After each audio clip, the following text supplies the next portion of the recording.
আমি পুর দিয়ে দেব, অল্প অল্প করে পুরটা দিয়ে দিতে হবে এইভাবে লম্বা করে। তো এবার আমি ভাঁজটা করে নেব।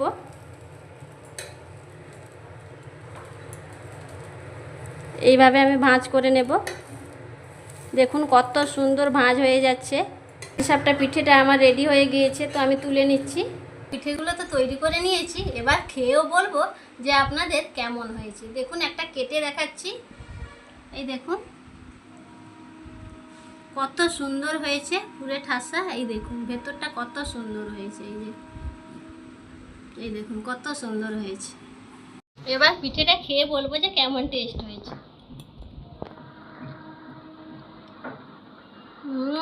দারুণ হয়েছে পিঠেটা। তালের পাটিসাপটা পিঠা খুবই লোভনীয় হয়েছে আর দুর্দান্ত লাগছে খেতে। এইভাবে আপনারা তৈরি করে খাবেন, বানানো খুবই সহজ। দেখলেন তো আপনারা কত সুন্দর পিঠেগুলো তৈরি হয়ে গেল।